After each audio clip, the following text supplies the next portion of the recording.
పూర్వము ఈ వ్రతములు చేసిన వారి కథ చెప్పుచున్నాను వినండి. పూర్వము కాశీనగరంలో ఒక బ్రాహ్మణుడు ఉండినాడు. అతడు మిగుల దరిద్రుడు.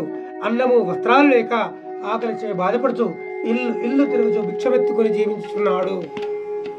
అదేవిధంగా భగవంతుడు కూడా బ్రాహ్మణుడి యొక్క ప్రియుడు కావున ఆ బ్రాహ్మణుడు ఆ విధంగా దుర్భరమైన కష్టాలు అనుభవిస్తున్నాడని చూచి తాను కూడా ఒక వృద్ధముడు అయినటువంటి బ్రాహ్మణ రూపము పొందినవాడైనాడు. ఆ వేద బ్రాహ్మణుడికి ఎదురుగా ఓయి బ్రాహ్మణుడా, నీవు వేద పండితుడు ఈ విధంగా ఇల్లు తిరుగుతూ భిక్షమెత్తుకుని ఎందుకు జీవిస్తున్నావు అని అడిగినాడు.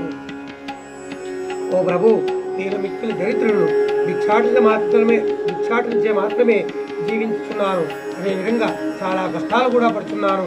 కాబట్టి నా దరిద్రాన్ని పోగొట్టడానికి ఏమైనా ఉపాయం ఉంటే తెలపండి అని ప్రార్థించినాడు. అప్పుడు ఆ బ్రాహ్మణుడు పోయి శ్రీ సత్యనారాయణ స్వామి శ్రీహరి అవతారమై ఉన్నారు, ఆ సత్యదేవుణ్ణి పూజించుకో, నీ కష్టాలెల్లా కూడా తొలగిపోతాయని చెప్పినాడు.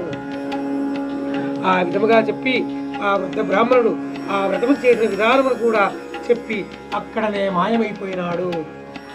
అంతటా బ్రాహ్మణుడు ఆ వృద్ధుడు చెప్పినటువంటి శ్రీ సత్యనారాయణ స్వామి యొక్క వ్రతాన్ని రేపు చేసుకుంటానని తన మనస్సున గట్టిగా నిర్ణయించుకున్నాడు. ఆ రాత్రి నిద్ర రాక ఏదో విధంగా కాలం గడిపినాడు.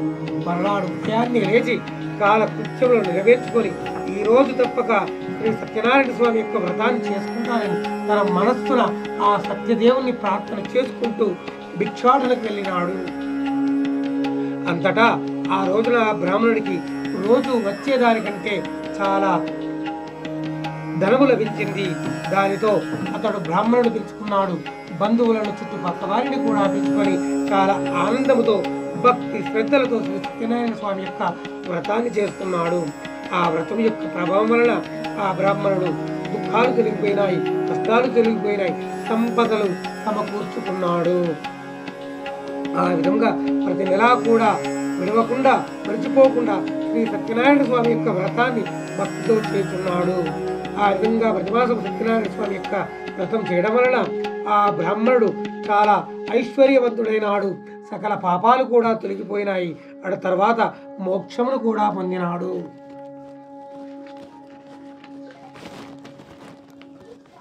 ఈ వ్రతమును చేసిన వారు ఆ బ్రాహ్మణుడి వల్లే కూడా సకల కష్టాల నుండి విముక్తులవుతారని తెలిపినాడు. ఓ మునులారా, ఆ విధంగా శ్రీహరి నారదులకు చెప్పిన వ్రతాన్ని గురించి మీకు తెలిపినాను అని చెప్పినారు. మరలా మునీశ్వరుని ఈ విధంగా అడుగుతున్నారు, ఓ మహాత్మా, ఆ బ్రాహ్మణుడి వల్ల కూడా ఎవరెవరు ఈ వ్రతాన్ని చేసినారో అంతయు కూడా మాకు తెలపండి అన్నారు. అందులకు ఆ మహర్షి ఈ విధంగా చెప్పుచున్నాడు, ఓ మునులారా, ఈ వ్రతము ఎవరెవరు చేసుకున్నారో చెప్పుచున్నాను వినండి. ఒకప్పుడు ఆ బ్రాహ్మణుడు భక్తితో వ్రతం చేస్తుండగా బంధువులు సజ్జనులు వచ్చి ఆనందంతో వ్రతం యొక్క కథను వినుచున్నారు. ఆ విధముగా బ్రాహ్మణుడు వ్రతము చేయుచుండగా కట్టెలు అమ్ముకొని జీవించువాడు కూడా వచ్చినాడు. ఆ కట్టెలు కావాలి వీధిలో నుంచి లోపలికి వచ్చి ఆ కట్టెల మూటను ఒక పక్కకు దించి లోపలికి వచ్చి ఆ వ్రతము దగ్గర కూర్చుండినాడు.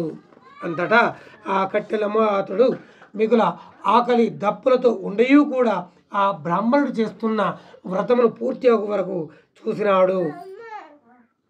తర్వాత, ఓ మహాత్మా, మీరిప్పుడు చేస్తున్న వ్రతమేమి? ఈ వ్రతము చేసుకున్న ఏమి వస్తుంది? దయతో అంతయు కూడా నాకు తెలపండి అన్నాడు. అందులకు ఇది సత్యనారాయణ స్వామి యొక్క వ్రతము.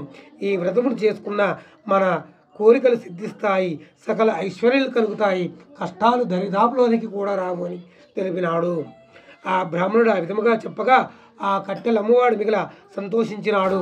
తర్వాత స్వామివారి యొక్క తీర్థ ప్రసాదాలు తీసుకొని భోజనం చేసి తన ఇంటికి వెళ్ళిపోయినాడు. ఆ కట్టెల అమ్మవాడు కూడా శ్రీ సత్యనారాయణ స్వామి యొక్క వ్రతాన్ని చేసుకుంటానని గట్టిగా నిర్ణయించుకొని మరునాడు ఉదయాన్నే పుల్లల కావడి భుజం మీద పెట్టుకొని ధనవంతులు ఉన్న వీధిలోనికి పోయి ఆ కట్టెలను అమ్మినాడు. వాడికి రోజు వచ్చేదానికంటే రెట్టింపు ధనము వచ్చింది. అందులో అతడు మిగిలిన సంతోషించి అరటి పళ్ళు, ఆవు నెయ్యి, ఆవు పాలు, గోధుమ నూక, అది లేకుంటే బియ్యము నూక తీసుకొని చేరుకున్నాడు. తర్వాత ఒక బ్రాహ్మణుడిని పిలుచుకొని బంధువులను పిలుచుకొని దైవ భక్తితో శ్రీ సత్యనారాయణ స్వామి యొక్క వ్రతమును చేసుకున్నాడు. ఆ వ్రతం యొక్క ప్రభావం వలన అతడు ధనమును పొందినాడు, పుత్రుడు పుత్రికలను పొందినాడు, సంతోషమును కూడా పొందినాడు.